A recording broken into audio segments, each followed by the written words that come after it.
అందరికీ వందనాలు. మనం దేవుని మాటల్లో నుంచి కొన్ని విషయాలు చదువుకొని మన జీవితానికి నేర్చుకోవాల్సిన సత్యాన్ని తెలుసుకోవడానికి ప్రయత్నం చేద్దాం. మార్కు సువార్త మొదటి అధ్యాయము 29 నుంచి కొన్ని మాటలు మనం చదువుతూ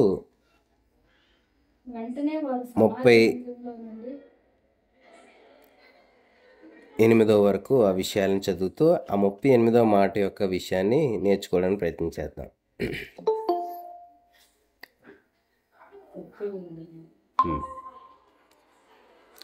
వెంటనే వారు సమాజ మందిరంలో నుండి వెళ్ళి యాకోబుతోనూ యోహానుతోనూ సీమోను ఆంద్రేయ అనువారి ఇంట ప్రవేశించిరి. మార్కు సువార్త మొదటి అధ్యాయం 29 నుంచి చదువుతున్నాను. సీమోను అత్త జ్వరముతో పడి ఉండగా వెంటనే వారు ఆమెను గూర్చి ఆయనతో చెప్పిరి. ఆయన ఆమె దగ్గరకు వచ్చి చేయి పట్టి ఆమెను లేవనెత్తెను. అంతటా జ్వరం ఆమెను వదిలేను గనుక ఆమె వారికి ఉపచారం చేయసాగెను. సాయంకాలము ప్రొద్దుగ్రుంకినప్పుడు జనులు సకల రోగులను దయ్యములు పట్టిన వారిని ఆయన యొద్దకు తీసుకొని వచ్చిరి. పట్టణమంతయు ఆ ఇంటి వాకిట కూడి ఉండెను. ఆయన నానావిధ రోగముల చేత పీడింపబడిన అనేకులను స్వస్థపరిచి అనేకమైన దయ్యములను వెళ్ళగొట్టెను. అవి తన్ను ఎరిగియుండినందున ఆయన ఆ దయ్యములను మాట్లాడనీయలేదు. ఆయన పెందల కడనే లేచి ఇంకనూ చాలా చీకటి ఉండగానే బయలుదేరి అరణ్య ప్రదేశమునకు వెళ్ళి అక్కడ ప్రార్థన చేయుచుండెను. సీమోనును అతనితో కూడా నున్నవారును ఆయనను వెదకుచూ వెళ్ళి ఆయనను కనుగొని అందరూ నిన్ను వెదుకుచున్నారని ఆయనతో చెప్పగా ఆయన ఇతర సమీప గ్రామములలోనూ నేను ప్రకటించినట్లు వెళ్ళుదము రండి, ఇందు నిమిత్తమే కదా నేను బయలుదేరి వచ్చితనని వారితో చెప్పెను. ఈ 38వ వచనం ముఖ్య కేంద్రంగా ఈరోజు మనం కొన్ని విషయాలు నేర్చుకుందాం. పైనున్న విషయాలు ఎందుకు చదివాము అని అంటే, ముందుగా మనం కొన్ని విషయాలు ఇందులోంచి నేర్చుకోగలిగాం. అలాగే ఆయన గురించిన కీర్తి సమాచారం 28వ మాటలో అంటాడు. అంతటా వ్యాపించినప్పుడు ప్రజలందరూ కూడా యేసుప్రభు ఇంటి దగ్గరికి వచ్చి ఆయనను గురించి తెలుసుకున్న వారందరూ ఆయన ద్వారా స్వస్థత పొందుకోవాలని, బాగు చేయబడాలని, ఆయన ద్వారా ఏదో ఒక రకమైన మేలు పొందాలని ఎదురు చూస్తూ ఆయన దగ్గరికి వచ్చి చాలామంది జనాంగం కూడి ఉండుట మనం చూస్తూ ఉంటాం. అయితే యేసు ఎవరిని వెతుకుతున్నాడు అని అంటే, దేవుడు తన ద్వారా చేయాలనుకుంటున్న విషయాలని యేసు ప్రభు వెతకడం మనం చూడగలుగుతాం. ఈ భూమి మీద బ్రతికినంత కాలం తండ్రి చెప్తున్న మాటని నేను చేయాలి, తండ్రి ఏ ఉద్దేశంతో నన్ను పంపాడో అది నేను నెరవేర్చాలి అనే మంచి దృక్పథంతో యేసు ఈ భూమి మీద బ్రతకడం మనం చూడగలుగుతూ ఉంటాం. ఆయన జీవిత చరిత్ర అంతా మనం చూసినప్పుడు ఒక క్రైస్తవుడిగా ప్రతి ఒక్క వ్యక్తి కూడా ఈ భూమి మీద అదే దృక్పథంతో బ్రతకాలి అని చెప్పి యేసు జీవితం మనకు నేర్పిస్తూ ఉంటుంది. అంటే ప్రజలందరూ ఒక చోటకు వచ్చేసి అందరూ ఆ ఇంటి వాకిట చుట్టూ చేరిన తర్వాత శిష్యులు అనుకునే ఉంటారు ఏమనంటే, అందరూ ఇక్కడ వచ్చారు కదా, యేసుప్రభు ఇక్కడ వీళ్ళని వదిలేసి ఇంకో దగ్గరికి ఎందుకు వెళ్తున్నాడు అనే అభిప్రాయం ప్రజలు ఆ శిష్యుల్లో కలిగి ఉండొచ్చు.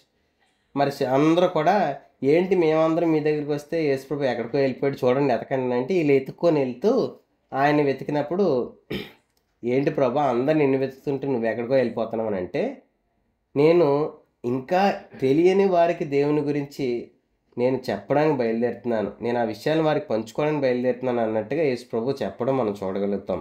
ఈ లోకంలో మనం దేవుని విషయం, దేవుని సంగతులు మనకు అర్థమైన తర్వాత మనం నేనేం చేయాలి ప్రభా, నేను ఎలా ఉండాలి ప్రభా, నేను ఎలా బ్రతకాలి ప్రభా అని చెప్పి ప్రార్థన చేయడం ప్రారంభించి ఆయన ఏం చెప్తాడో అది చేయడానికి, ఎలా చెప్తాడో అలా చేయడానికి ప్రయత్నం చేస్తాం, ప్రయాసపడతాం.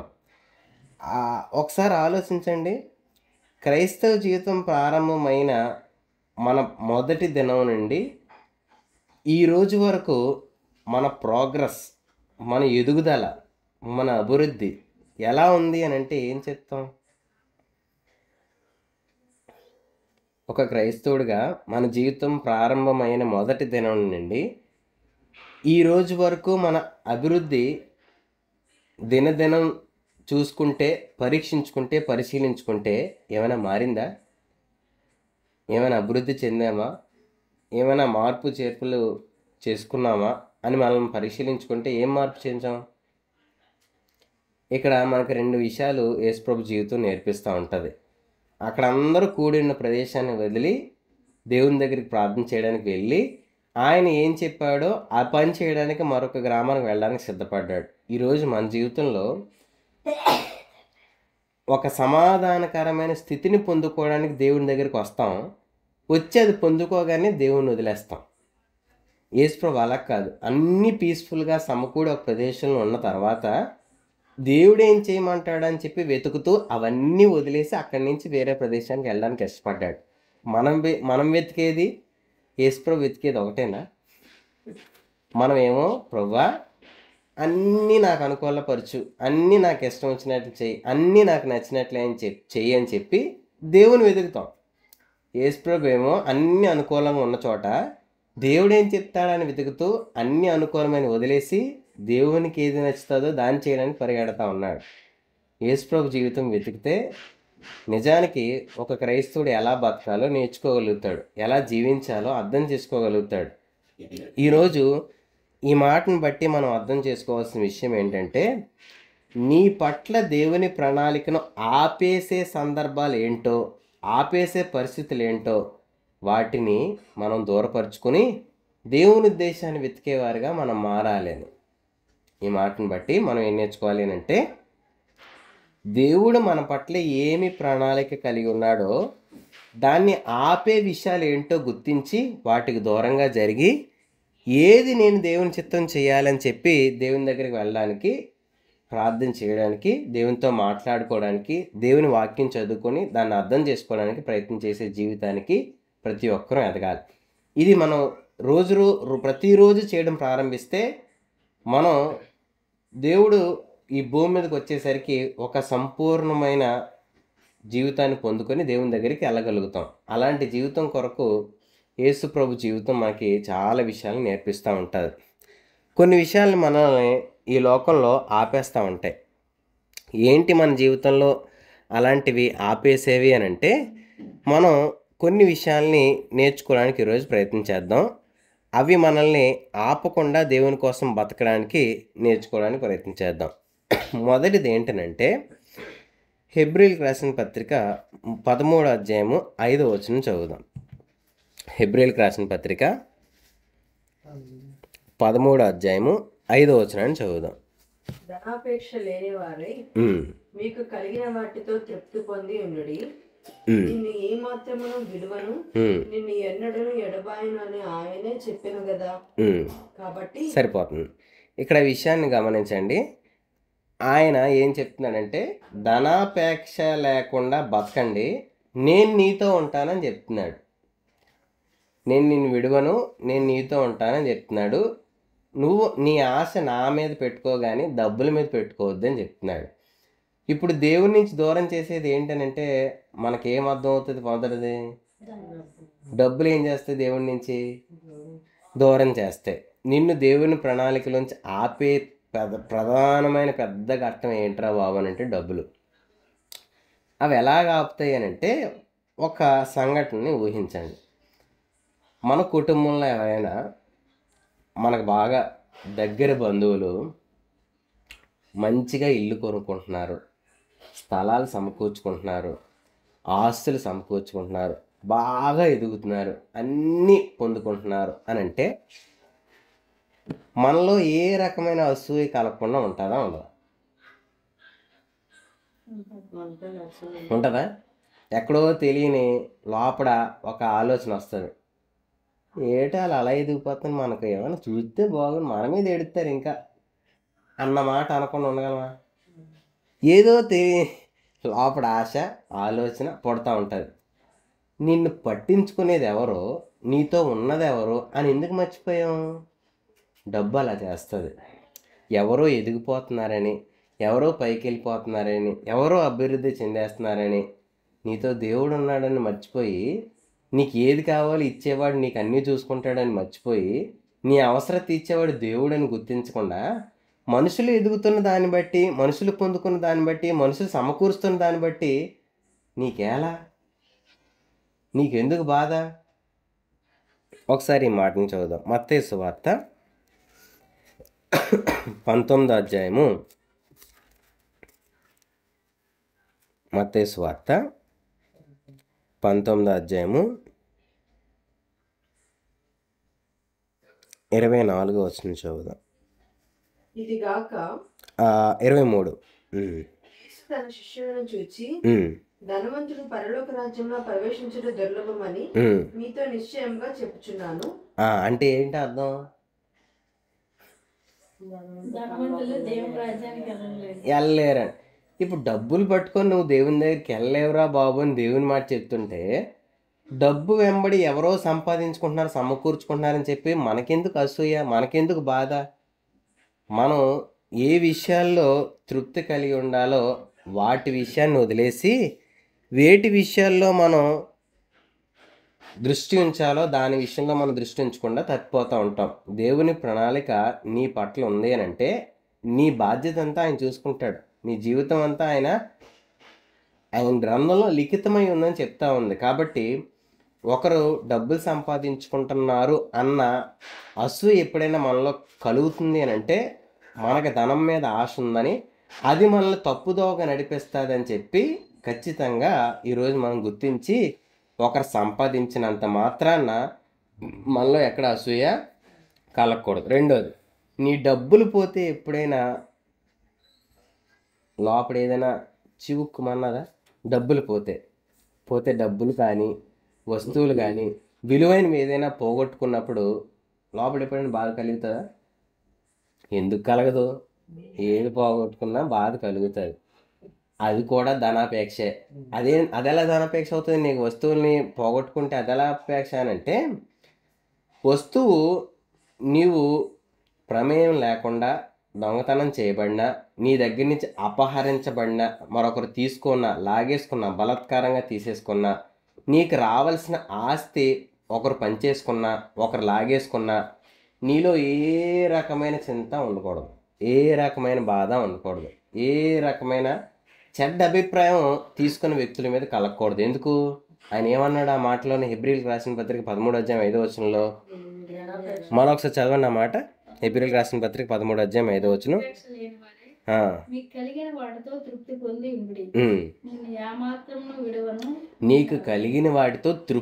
కలిగుండు, నిన్నేమాత్రం కూడా విడవను, నేనెన్నడను. అంటే ఏంటనంటే, కొన్నిసార్లు కొంతమంది మన దగ్గర నుంచి మనకు సంబంధించింది, మనకు రావాల్సింది, మనం పొందుకోవాల్సింది, మనం అనుభవించాల్సింది, మనం ఆనందించాల్సిన వాటి విషయంలో కూడా బలాత్కారంగానో వారి అధికారంతోనో లేకపోతే మరింకేదో పద్ధతుల్లోనో మన దగ్గర తీసుకున్నా సరే, నీతో దేవుడు ఉంటాడనే ధైర్యానికి నువ్వు ఎప్పుడైతే వస్తావో, నువ్వు దేవుని ప్రణాళికలో నడుస్తున్నావు అనడానికి రుజువు. నువ్వు ఎదిగావు, క్రైస్తవంలో ఎదిగావు, క్రీస్తులో ఎదిగావు, నువ్వు యేసుని తెలుసుకున్నావు అనడానికి అది చాలా ప్రత్యక్షమైన అనుభవం. దేవుని మాటను బట్టి మనం పొందుకుంటూ ఉంటాం. కాబట్టి ఈరోజు దేవుని ప్రణాళిక నుంచి తప్పించేది ఏంటంటే, నువ్వు దేవుని ప్రణాళికలో ఉన్నావు అనడానికి, తప్పిపోయావు అనడానికి డబ్బులు ఎప్పుడూ కూడా మన ముందు వచ్చి నిలబడుతూ ఉంటాయి. కాబట్టి డబ్బులు నువ్వు వచ్చేస్తున్నంత మాత్రాన దాని మీద దృష్టి పెట్టొద్దు, పోగొట్టుకున్నంత మాత్రాన దాని గురించిన బాధ, దుఃఖం ఏ రోజు కూడా అనుభవించవద్దు. కాబట్టి మన నిత్యము దృష్టి ఎవరి మీద నిలపాలి? దేవుని మీద నిలపాలి. ఆయన మన పట్ల ప్రణాళిక కలిగి ఉన్నాడనే ధైర్యంతో, మంచి ఆలోచనతో మనం ఎదగడానికి ప్రయత్నం చేయాలి. రెండోది ఏంటనంటే శారీరక సుఖం. ఈ శరీరం చాలా విషయాలు కోరుకుంటూ ఉంటుందండి. దానికి కావాల్సినవి అవి పొందుకోవడానికి ప్రయత్నం చేస్తూ ఉంటుంది. శరీరంతో ఉండే ప్రమాదం ఏంటనంటే, ఏది ఇచ్చినా అది సరిపోద్దందో, ఏది ఇచ్చినా సరిపోద్ది అని అందో. రెండోది ఇంకా మరొకసారి నేను అడగను అని కూడా అందో. సరిపోద్ది అని అందో, మరొకసారి నేను అడగను అని కూడా అందో. ఎంత పెట్టినా కావాలి అంటది. ఎన్నిసార్లు ఆ విషయాల్లో ఆ రకమైన పరిస్థితులు అనుభవించిన అమ్మయ్య అని కూడా అనుకోరు. నిరంతరం అది కోరిక కలుగుతానే ఉంటుంది. కాబట్టి దాన్ని పోషించడానికి కానీ, దాన్ని తృప్తిపరచడానికి కానీ, దానికి కావాల్సింది ఇవ్వడానికి కానీ ప్రయత్నం చేస్తే అది నిన్ను దేవుడి ఉద్దేశాల నుంచి పక్కకి తప్పేస్తుంది. దేవుడు ఏం చేయాలనుకుంటున్నాడో నీ జీవితంలోంచి నువ్వు దారి తప్పిపోవడానికి నీ శరీరం ఖచ్చితంగా ఆ అవకాశం ఎక్కువ తీసుకుంటూ ఉంటుంది. మత్తయి సువార్త 6వ అధ్యాయము 25వ మాట ఇలా చెప్తా ఉంది. మత్తయి సువార్త 6వ అధ్యాయము 25వ మాట ఒకసారి చూద్దాం. అందువలన నేను మీతో చెప్పినదేమనగా, ఏమి తిందమా ఏమి త్రాగుదామా అని మీ ప్రాణమును గూర్చి అయినను, ఏమి ధరించుకుందామా అని మీ దేహమును గూర్చి అయినను చింతపడకుడి. ఆహారము కంటే ప్రాణమును, వస్త్రము కంటే దేహమును గొప్పవి కావా? ఆకాశ పక్షులను చూడడి, అవి విత్తవు, కోయవు, కోట్లలో కూర్చుకొనవు, అయినను మీ పరలోకపు తండ్రి వాటిని పోషించున్నాడు. మీరు వాటికంటే బహుశ్రేష్ఠులు.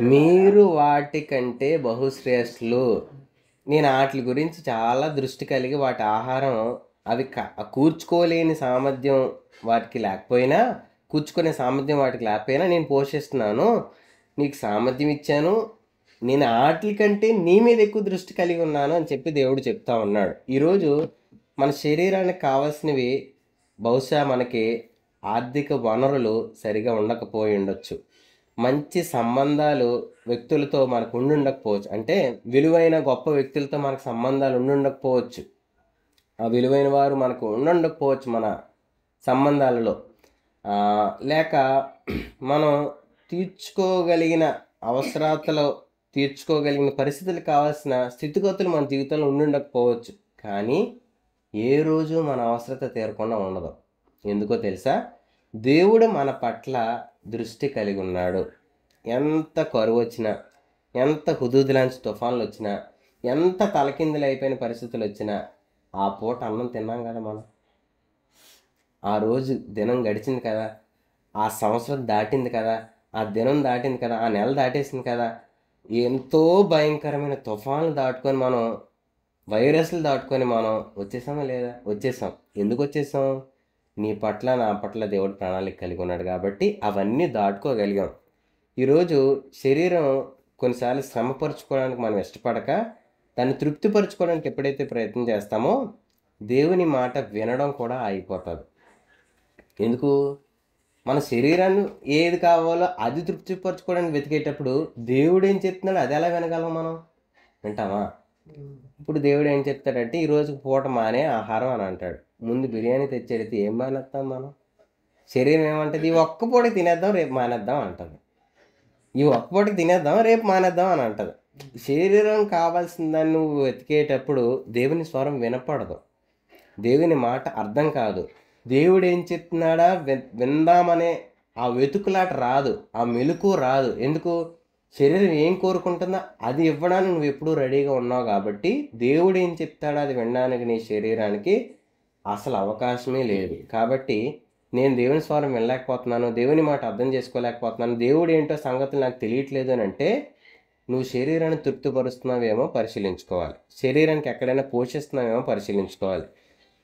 అలాగని శరీరాన్ని ఇరకాటంలోని ఇబ్బందుల్లోని పెట్టేసి నల్లగొట్టేసి అసలు దేవుడు అంటేనే విరక్తి చెందేలా కొంతమంది ప్రయత్నం చేస్తూ ఉంటారు. ఎలాగానంటే ఒక ఆవిడ చెప్తుంది, నాకు దేవుని గురించిన పరిపూర్ణమైన అవగాహన తెచ్చుకోవాలని 21 రోజులు ఉపవాసం ఉన్నానండి, ఈరోజు హాస్పిటల్లో చేరాను, దీనికి కారణం దేవుడు కాదా అని అడుగుతుంది ఆవిడ. నేను ఎవరు ఉండమన్నాడు 21 రోజులు ఉపవాసం? బైబిల్ ఎక్కడ చెప్పిందా 21 రోజులు ఉపవాసం ఉండు నువ్వు, నేను నీకు ప్రత్యక్షం అయిపోతాను? మునుమునులు చెప్తారు, ఇన్ని రోజులు ఉపవాసం దీక్షలో ఉన్నాను, దేవుడు నాకు ప్రత్యక్షమైన వరం ఇచ్చాడు. నీకెవడు చెప్పాడు ఆ పద్ధతులు? బైబిల్ ఎవరైనా చెప్పారా? నీకు ఇంకెవరైనా పాస్టర్ బోధించారు? అయినా అవన్నీ వినమని ఎవడు చెప్పాడు? బైబిల్ ఏం చెప్పిందో అది చేయాలి, ఎలా నడమందో అలా జీవించాలి. నీ కోరిక నువ్వు తెచ్చుకొని నీ శరీరానికి కావాల్సిన దేవుని అనుగ్రహాన్ని పొందేసుకున్నానని చెప్పుకోవడానికి నీకు తృప్తి కోర్చుకోవడానికి ప్రయత్నం చేసావు, దానికి నష్టం నువ్వు తెచ్చుకున్నావు అని చెప్పి పాస్టర్ గారు ఆయన గద్దిస్తే ఆవిడ అంటది, అంతేనండి, మేము ఏది చేసినా దేవుడు ప్రత్యక్షం అవడు, పాస్టర్ గారికి అంత ప్రత్యక్షం అవుతాడు అంటుంది. అవునా? అలా కూడా బైబిల్ చెప్పలేదే. శరీరాన్ని తృప్తిపరచుకునే పద్ధతిలో దేవుని వెతుకులాటను వెతికే పద్ధతి కూడా శరీరాన్ని తృప్తిపరచుకోవడానికే చాలామంది వెతుకుతారు. కాబట్టి దైవికమైన పద్ధతులను శరీరానికి ఉపయోగించుకోవడానికి కానీ, శరీరాన్ని తృప్తిపరుచుకునే పద్ధతుల్లో మరి ఇంకే కారణం చేత అయినా కానీ మనం చేసే ఏ ప్రయత్నం కూడా దేవుని ప్రణాళికలోంచి తప్పిస్తుంది, దేవుని ఉద్దేశంలో అసలు వినకుండానే నేను చేస్తాదనే సత్యాన్ని గ్రహించి మనం ఆ దారిలోంచి మంచి దారిలోకి నడవడానికి దేవుని పద్ధతులను వెతకాలి, దేవుని మాటని వెతకాలి. మూడోది ఏంటనంటే అధికారం, లేకపోతే ఒక పొజిషన్ అనుకుందాం, ఒక స్థాయి. అధికారం ఎప్పుడూ కూడా ఆ కాంక్ష కానీ అది పొందుకోవాలి అనే ఆ హృదయంలో వాంఛ కానీ దేవుని ప్రణాళిక నుంచి మనం తప్పిస్తుంది. ఎందుకనంటే ఇప్పుడు ఒక అధికారి ఉన్నాడు అనుకోండి, ఆ అధికారి దగ్గరికి ఎప్పుడు కూడా అందరూ వచ్చి అడుగుతారు, అయ్యా ఏం చేయాలి, ఎలా చేయాలి, ఈ పని ఏంటని అధికారినే కదా అడుగుతారు అందరూ. అలా అధికారితో మాట్లాడడం ప్రారంభిస్తారు. ఇప్పుడు అధికారం సడన్గా పోయింది అనుకోండి, అధికారిని అడగకుండానే అన్ని పనులు అయిపోతాయి. అవ్వాలి. అధికారంలో ఉండే వ్యక్తి ఉన్నప్పుడు అందరూ వచ్చి ఆయన అడుగుతారు, ఇదేం చేయాలి, ఎలా చేయాలి. అధికారం పోతే ఆయన ఎవరిని పట్టించుకుంటారా? ఎవరో పట్టించుకోరు, ఎవరు ఆయన దగ్గర రారు, ఎవరు ఆయనతో మాట్లాడరు, అన్ని పనులు అయిపోతూ ఉంటాయి. ఇప్పుడు అధికారం పోయిన తర్వాత ఈ వ్యక్తి మునుపు ఎలా పనిచేయగలిగాడో అలాగే పనిచేయగలడా? అధికారం పోయిన తర్వాత పనిచేయగలడా? ఎందుకు పనిచేయలేడు? ఈయనకి అందరూ ఎలా అలా చేయండి, అలాగేనండి అంటారు. ఇప్పుడు అందరూ చేసుకుని వెళ్ళిపోతూ ఉంటారు, ఈయన ఎవరు అడగరు. అప్పుడు హృదయంలో హాయిగా పనిచేయడం సాధ్యం ఎందుకు అవ్వదు అని అంటే, ఎక్కడో మన కోరిక, మన కాంక్ష, అందరూ ఆయన మాట వినడానికి వచ్చి ఆయన ఇంటి ముంగట ఉంటే ఈయనేమో అది వదిలేసి ఎక్కడికో వెళ్తున్నాడు. వినలేను, అక్కడ ఆయన ఎలా చూస్తారో ఏం చేస్తారో తెలియదు, దేవుడు చెప్పాడు వెళ్ళిపోవాలి అన్నట్లుగా తండ్రి మాట వింటూ యేసుప్రభు వెళ్ళిపోవడానికి ఇష్టపడ్డాడు. ఈరోజు నీకు ఒక అధికారం ఇవ్వబడితే, నీకు ఒక స్థాయి స్థితి ఏర్పడిన తర్వాత నీ మాట అందరూ వినాలనుకునే స్థితి కోల్పోతే ఎలా స్పందిస్తావు అనేది కూడా దేవుడు చూస్తూ ఉంటాడు. అంటే దేవుడు మనం నలిగిపోవడం, లేకపోతే మనం ఏడవడం, మనం కింద స్థాయి అనుభవించడం దేవునికి ఇష్టమా అని అంటే కాదు. కానీ ఏ స్థితిలో ఉన్నా నువ్వు దేవునితో ఎలా ఉంటావు అనేది తెలుసుకోవడానికి, మన హృదయాన్ని పరీక్షించడానికి దేవుడు ఎప్పుడూ కూడా సిద్ధంగా ఉంటాడు. ఎందుకనంటే నువ్వు దేవునితో ఉంటావా, అధికారం కోసం దేవునితో ఉంటావా? నువ్వు దేవునితో ఉండడానికి గల కారణం ఏంటి? నీకు కావాల్సిన దేవుడా, అధికారమా, స్థాయా ఏంటి?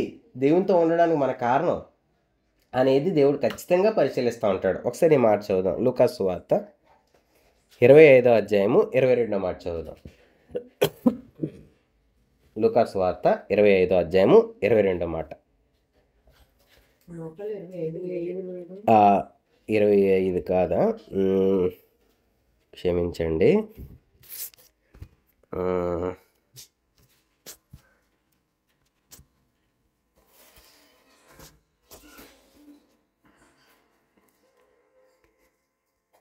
ఇరవై రెండు 25. ఆయన వారితో ఇట్లనెను, అన్ని జనులలో రాజులు వారి మీద ప్రభుత్వం చేయుదురు, వారి మీద అధికారం చేయవారు ఉపకారులు అనబడుదురు. మీరైతే అలా ఉండరాదు. ఎలా ఉండకూడదంట? ఉపకారులు. ఇక్కడ చెప్పిన మాట యొక్క ప్రత్యేకమైన విషయం ఏంటంటే, నువ్వు అధికారం ఉన్నా ఉపచారం చేసేవాడిగా ఉండని. ఇప్పుడు అధికారం కోల్పోతేనే మన మనసులో ఉండకపోతే, నువ్వు అధికారిగా ఉంటూ కూడా పనుల్లా పని చేయాలంటే అది ఎలా ఉంటుంది? అది ఇంకా కష్టం కదా. అధికారం కోల్పోతేనే నువ్వు ఉండకపోతే, నువ్వు అధికారి అయి పనుల్లా ఉండాలంటే సులువా, కష్టమా? అంటే మనం ఇలా చిటికెత్తే పని అయిపోయినప్పుడు నువ్వే వెళ్ళి కిందకి దిగి 4 అంతస్తులు కింద దిగి పని చేసుకోవాలంటే సులువా, కష్టంగా ఉంటుంది. అప్పుడు ఎలా ఉంటుంది అంటే, ఈ అధికారం ఉండి వేస్టే నా చేతిలో అన్నట్టుగా మన భావన ఉంటుంది. కొన్నిసార్లు మన జీవితంలో కొన్ని పరిస్థితులు పైనుండేవాడిగా ఉండడానికి ఇష్టపడుతూ ఉంటాం. అన్నీ మనం మాట చెప్తే అయిపోతే బాగుందనే ఆశ మనకి ఎప్పుడూ ఉంటుంది. అయితే మన పైనుండే వ్యక్తి దేవుడు అని చెప్పడానికి రుజువుగా మనం ఎప్పుడు కూడా పరిచారం చేసేవారిగానే ఉండాలి తప్ప, అధికారంగా మరొకరిని దాసులుగా చేసేవారి జీవితాలుగా మనం ఎప్పుడూ మారడానికి అవకాశం తీసుకోకూడదు. ఇంటికి యజమానుడు ఎవరు? అధికారి ఎవరు?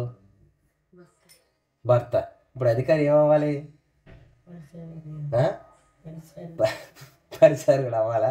ఇది బాగుంటుంది ఇలాగా. భర్త ఒక ఆవిడ ఇలాగే చెప్పిందండి. మరి మా ఇంటికి యజమానుడు మా భర్తే కదా, పని అంతా ఎవరు చేయాలి? మా ఆయనే కదా, నేను కాదు కదా అని అంటుంది. ఇలాంటి వాటికి అలాంటివి ఎలా ఉపయోగించుకుంటారు? చాలా చక్కగా ఉపయోగించుకుంటారు. నీకు నేను అధికారిగా ఉండకూడదు, నేను పనోడుగా ఉండాలి అనే మాట వినపడదు. కానీ ఆడధికారి ఆడు పని చేయాలి కదా అని చెప్పి నీ వేలు ఎదుటోడి మీద చూపిస్తుంది. ఎవరికి మాట్లాడాల్సిన వాక్యం వాళ్ళు వినాలి తప్ప పక్కోడి గురించి నీకేలా? అదే అధికారం నువ్వు కోరుకోవడం అంటే.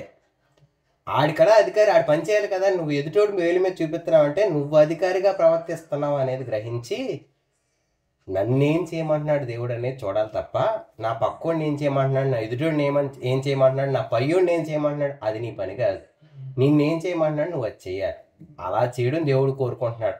అది నువ్వు దేవుని ప్రణాళికలో ఉన్నావు అనడానికి రుజువు. లేకపోతే దేవుని ప్రణాళికలోంచి చాలా సులువుగా తప్పిపోతావు అనేది నువ్వు గమనించాలి, గ్రహించాలి. నాలుగోది ఏంటనంటే, ఇది చాలా గమ్మత్తుగా ఉంటుంది. యోహాను సువార్త 14:27 చదువుదాం. యోహాను సువార్త 14:27 చదువుదాం.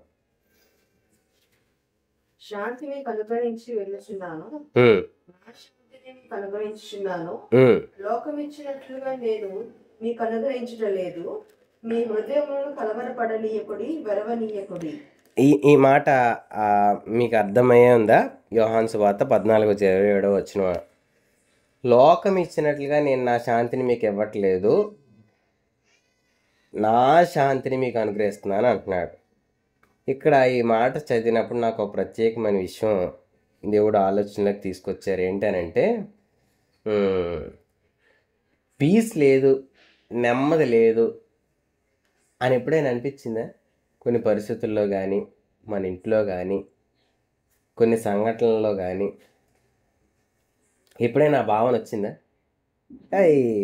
ఎందుకు ఈ బతుకు, ఎందుకు నెమ్మది లేని స్థితి, ఏంటిది ఎలా ఉంది, ఎలా అవుతుందని ఎప్పుడైనా అనిపించిందా? అది ఏం చేస్తుంది అంటే దేవుని ప్రణాళికలోంచి తప్పిస్తుంది. ఎలా అనంటే, ఆయన ఈ మాట అన్నాడు యోహాను సువార్త 14:27 లోకం అనుగ్రహించే శాంతి నేను మీకు ఇవ్వను. లోకం ఏ శాంతి అనుగ్రహిస్తుంది చెప్పండి నాకు ఒకసారి. లోకం ఇచ్చే శాంతి ఎలా ఉంటుంది? అసలు ఏమై ఉంటుంది లోకం ఇచ్చే శాంతి అంటే? ఎలా ఉంటుంది? తాత్కాలికమైంది. ఇంకా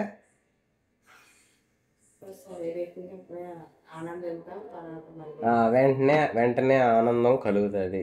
లోకం ఇచ్చే శాంతికి దేవుడిచ్చే శాంతికి ఏమైనా తేడా ఉంటుందా? ఏం తేడా ఉంటుంది చెప్పండి? దేవుడిచ్చేది ఎప్పుడూ ఉంటుంది.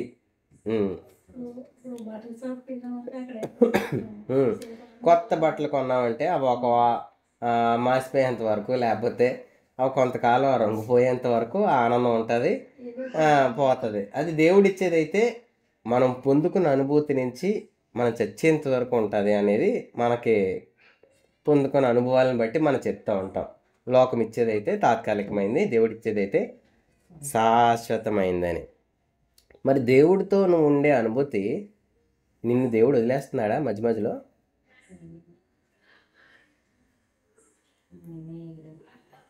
దేవుడు వదిలేస్తున్నాడా? మన శాంతి ఎందుకు పోతుంది మనలో? మన శాంతిని ఎందుకు అన్ని వేళలో అనుభవించలేకపోతున్నాం? ఎందుకు అన్ని సమయాల్లో దేవుణ్ణి పట్టుకోలేకపోతున్నాం? ఎందుకు అన్ని వేళలా దేవుడు నాతో ఉన్నాడనే ధైర్యానికి, నమ్మకానికి ఎందుకు ఎదగలేకపోతున్నాం అని అంటే, మనం కోరుకునే శాంతి వేరేది ఏదో ఉంది. మనం ఎదురు చూస్తున్న నెమ్మది ఇంకేదో ఉంది. యోబులో ఒకటి తర్వాత ఒకటి సమాచారాలు వస్తూ ఉంటే ఆయన చెప్తున్న మాట ఏంటంటే, దేవుడు ఇచ్చాడు, దేవుడు తీసుకున్నాడు, దేవుడు పనిచేస్తున్నాడు, దేవుడు ఉన్నాడమ్మా, ఎందుకు నీకు బాధ? ఆయన భార్య వచ్చి మాట్లాడుతూ ఉంటే ఆయన ఉన్నాడు, ఆయన చూసుకుంటున్నాడు, ఆయన చేస్తున్నాడు, ఆయన పని చేస్తున్నాడు అంటున్నాడు. ఒకటి పోతుంది, ఒకటి నష్టపోతున్నా ఆయనకి నెమ్మది ఉంది, ఒకటి కోల్పోతున్నా ఆయనకి నెమ్మది ఉంది. ఆస్తి పోయింది, పిల్లలు పోతున్నారు, గౌరవం పోయింది, ఆరోగ్యం పోయింది, అన్నీ పోతున్నా ఆయనలో పీస్ పోలే, నెమ్మది పోలే, శాంతి పోలే. అంటే ఈరోజు ఆయన అనుభవిస్తున్న శాంతి ఈ లోకంలో పొందుకున్న దేని బట్టి కూడా లేదు అనడానికి ఒక రోజు. ఈరోజు నీతో నాతో దేవుడు అదే చెప్తాం అనుకుంటున్నాడు. అంటే దేని బట్టైనా మనకి ఈరోజు లోకంలో శాంతి కలగాలని ఎదురు చూస్తున్నామని అంటే అది లోకపరమైంది. దేవుడు నీ హృదయంలో కలుగు చేస్తున్న విషయాలకి ప్రభా కలవరం కలిగించి అక్కడ విషయాన్ని చక్కటి మాట ఉంటుందండి, కింద చదవండి ఒకసారి 14:27లో. మీ హృదయం ఏం చేయొద్దంట, కలవర పడనివ్వద్దు, వెరవనివ్వద్దు అంటాడు. అంటే లోకంలో కొన్ని పరిస్థితులు నిన్ను కలవర పెడతా ఉంటాయి, వెరవనిస్తూ ఉంటాయి. నీతో దేవుడు ఉన్నాడనే నమ్మక నీ హృదయానికి శాంతిని అనుగ్రహిస్తా తప్ప ఏదో జరుగుతుందనే ఎదురుచూపు ఖచ్చితంగా నువ్వు ఎదురు చూస్తున్న శాంతి కాదు. దేవుడు అనుగ్రహించే శాంతికి నీ ముందున్న పరిస్థితులన్నీ నీ కలవరం, భయం, ఏం జరుగుతుంది, ఎలా జరుగుతుంది అనే పరిస్థితులే ఉంటాయి. అయినా నీ హృదయం దాని మీద దృష్టి కాదురా బాబు, నా మీద దృష్టి ఉంచు, నేను నీకు ఆ పీస్ అనుగ్రహిస్తున్నాను. నువ్వు ఆ పరిస్థితుల మధ్య అలా నిలబడగలవు, అలా ఉండగలవు, అలా దేవుణ్ణి ఆనుకొని ఉండగలవు, దేవుణ్ణి పట్టుకొని నిలవగలవు, నడవగలవు, జీవించగలవు, బ్రతకగలవు అన్న మాట చెప్పడానికే నా శాంతిని అనుగ్రహిస్తున్నాను అన్నాడు. ఈరోజు అది పట్టుకోగలిగితే మనం ఎలా బతకగలము అని అంటే, ఎలాంటి భయంకరమైన పరిస్థితులు మన జీవితంలోకి వస్తున్నా, అనుమతించబడినా ధైర్యంగా ఉండగలం. ఒక ఆవిడ 14 సంవత్సరాలకు కుమారుడు పుట్టాడు. ఆవిడకి 14 సంవత్సరాల కంటే ఎంతకాలం ఎదురు చూసి ఉంటుంది ఆవిడ. చూసిన తర్వాత ఆ ఎదురుచూపు చూపిన తర్వాత ఆ పిల్లాడు నెమ్మదిగా ఎదగడం ప్రారంభించి ఒక వయసుకు వచ్చిన తర్వాత ఇంకా అంది వచ్చిన వయసు 26 సంవత్సరాలు, పెళ్లి చేద్దామని చెప్పి ఒక సంబంధాన్ని చూశారు. కొద్ది రోజుల వివాహం కూడా సిద్ధపడుతుంది అనేటప్పుడు ఇంక అన్నీ సిద్ధమవుతున్నాయి అనగానే ఒక రోడ్డు యాక్సిడెంట్లో ఆ కుమారుడు చచ్చిపోయాడు. ఆ తల్లి హృదయం ఎలా ఉంటుంది చూడండి ఒకసారి. ఆవిడ ఏమన్నదో తెలుసా? ఒక మాట అన్నది, నేను 14 సంవత్సరాల తర్వాత నాకు ఆ కొడుకు పుట్టాడు, లోకం నన్ను వేసిన నిందలు అన్ని కాదు, ఆ రోజు నేను దేవుని కృతజ్ఞతలు చెల్లించాను, ప్రభా నా నిందను తొలగించావయ్యా, నాకు కుమారుని అనుగ్రహించావు అని చాలా కృతజ్ఞతలు దేవునికి చెల్లించాను. ఆ రోజే నేను ఒక నిర్ణయం తీసుకున్నాను, నా నిందను తొలగించావు, నువ్వు నా సంతోషాన్ని తీసినా నేను నీతోనే ఉంటానన్న వాగ్దానం తీసుకున్నాను. నా కుమారుడు చనిపోయాడు అన్న దుఃఖం కంటే దేవునితో నేను చేసుకున్న వాగ్దానం విషయంలో నేను ఏమాత్రం కలవరం లేకుండా నేను ధైర్యంగా ఉండగలను. దేవుడు అన్ని విషయాల్లో ప్రతిదీ ఆలోచిస్తాడని చెప్పి మంచి సాక్ష్యం ఇచ్చిందండి ఆ తల్లి. ఆ మాటలు చెప్పగలదా ఏ తల్లి అయినా? అంది వచ్చిన కొడుకు చచ్చిపోతే ఏ తల్లి కడుపు నెమ్మదిగా ఉండగలదు? ఏ తల్లి గుండె ధైర్యంగా ఉండగలదు?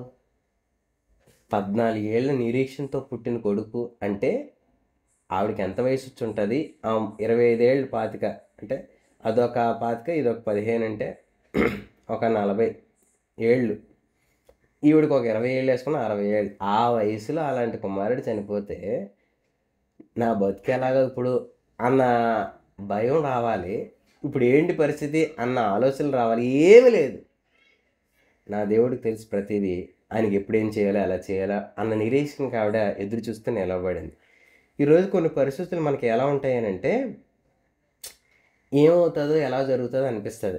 ఆ పరిస్థితి దాటిపోయి కొన్ని ఏళ్ళు అయిపోయిన తర్వాత మనమే అంటాం, అప్పుడు చాలా భయపడ్డాను, కానీ ఆ పరిస్థితి దాటిన తర్వాత దేవుడు నాకు ఎందుకు అలా వచ్చిందో, ఎందుకు ఇలా జరిగిందో దేవుడు నాకు నేర్పించాడని చెప్తూ ఉంటాం. మనమే ఆ విషయాల్లో చాలా సాక్ష్యం చెప్తూ ఉంటాం, మన జీవితంలో జరిగిన చాలా సంఘటనలు. దేవుడు అనుగ్రహించే శాంతి ఒక వ్యక్తి గ్రహించిన తర్వాత ఏం చెప్తాడు అని అంటే, దేవుడు ప్రతి దాని విషయంలో పనిచేస్తూ ఉన్నాడు కాబట్టి నేను దేనికి భయపడను, దేనికి కంగారు పడను, దేనికి కలవరపడను అని చెప్పి దేవుని మీద నిరీక్షణతో ముందుకు కొనసాగుతాం. ఈ 4 విషయాలు మనం నేర్చుకోగలిగాం. ఆఖరిగా ఏంటనంటే సామెతలు 3వ అధ్యాయం 6వ వచనం చదువుదాం. సామెతలు 3వ అధ్యాయము 6వ వచనం. ఈ ప్రవర్తన అంతటి యందు ఆయన అధికారులకు ఒప్పుకొనను. అప్పుడు ఆయన నీ త్రోవను సరళం చేయను. దేవుడు ప్రతీది కూడా చక్కపరుస్తూ ఉంటాడు నీ జీవితంలో. ఏది అడ్డంకో దాన్ని తీసేస్తాడు, ఏది ఎక్కువ దాన్ని తగ్గిస్తాడు, ఏది తక్కువ దాన్ని పెంచుతాడు. ఇలా అన్ని మార్పులు చేస్తూ ఉంటాడు మన జీవితంలో. అయితే నువ్వు దానికి ఒప్పుకోవాలి. మీ పక్క వాళ్ళతో మాట చెప్పండి. మీ పక్క వాళ్ళని ఎలా చేసో మాట చెప్పండి. మీకు ఏది ఎక్కువ అది తీసేస్తాడు, ఏది తక్కువ అది పెంచుతాడు, ఏది కావాలో అది ఇస్తాడు, ఏది అవసరం లేదో అది తీసేస్తాడు. నువ్వు రెడీయా? ఒప్పుకుంటారా? ఏం చెప్తాం మనం? ఈ మాట ఎందుకు చదివించానంటే ఆఖరిగా నా పిలుపు ఇదేండి, దేవుడు నన్ను ఇదే చేయమన్నాడండి, దేవుడు నన్ను ఇలాగే ఉండమన్నాడండి అని చెప్పి నువ్వు ఏం చేయాలో అది చేయకుండా కొన్నిసార్లు అడ్డగించుకుంటూ ఉంటావు. ఒక బ్రదర్ అన్నాడు ఏంటనంటే, వీళ్ళ మధ్యలో నేను ఉండలేనండి, నా పిలుపు ఇది కాదు, వాళ్ళ మధ్యలో నేను బతకలేనండి, వాళ్ళ నేను ఉండలేనండి, నాకు దేవుడు చూపించిన దర్శనం అది కాదు, దేవుడు నాకు ఇచ్చిన కళ అది కాదు, నా జీవితం పట్ల దేవుని ఉద్దేశం అది కాదు. నీ దారిని సరళం చేయాలంటే నువ్వు ఆయన అధికారానికి ఒప్పుకోవాలి. నిన్ను ఎందుకు వాళ్ళ మధ్యలో పెట్టాడనంటే, చీకటి గల చోట్ల వెలుగు ఏం చేస్తుందంట? ప్రకాశిస్తుందంట. నువ్వు చీకటి గల మనుషుల మధ్య ఉన్నావు అనుకో, నీ వెలుగు చూపించు. అంతేగాని నేను వాళ్ళ మధ్యలో బతకను, దూరంగా వెళ్ళిపోతాను, వాళ్ళకి దూరంగా బతుకుతాను, ఎక్కడో జీవిస్తాను, ఎక్కడికో వెళ్ళిపోతానంటే నువ్వు వెలుగు కాదు, నువ్వు చీకటివి. నువ్వే కనుక వెలుగైతే ఎక్కడ చీకటి ఉందో వాళ్ళ మధ్యలో వెలుగుగా బతుకుతావు, ఎక్కడ చీకటి ఉందో వాళ్ళకి వెలుగు చూపిస్తావు, వెలుగు రుచిని పరిచయం చేస్తావు. నేను దేవుడు ఎందుకు అక్కడ ఉంచాడో ఆ పర్పస్ని ఫుల్ఫిల్ చేస్తావు. అంతేగాని దేవుని ప్రణాళిక నీ పట్ల ఏదై ఉందో దాని దూరంగా జరిగిపోవు, పారిపోవు, పరిగెత్తవు. ఎలా దేవుని ఉద్దేశం నెరవేర్చాలి అని ఎదురు చూస్తూ ఉంటావు. కాబట్టి దేవుడు ప్రతి ఒక్కరి పట్ల ఒక ప్రత్యేకమైన పిలుపు, ప్రణాళిక కలిగి ప్రజలని సమకూరుస్తూ ఉంటాడు, ప్రదేశాన్ని సమకూరుస్తూ ఉంటాడు, అన్నిటిని ఏర్పాటు చేస్తూ ఉంటాడు. నిన్ను ఏ ప్రదేశంలో ఉంచినా, ఎంతకాలం ఉంచినా, ఏ స్థితిలో ఉంచినా అక్కడ నువ్వు వెలుగు సంబంధివి అని మర్చిపోతే నువ్వు దేవుని ప్రణాళికలోంచి బయటకు వెళ్ళిపోతావు. నా పిలుపు ఇదే, నా దర్శనం ఇదే, నా దేవుడు చెప్పిన పద్ధతి ఇదే, నేను ఇలాగే ఉంటాను, ఇలాగే జీవిస్తానంటే నీకు దేవుడు ఎవరంటే నువ్వే దేవుడివి.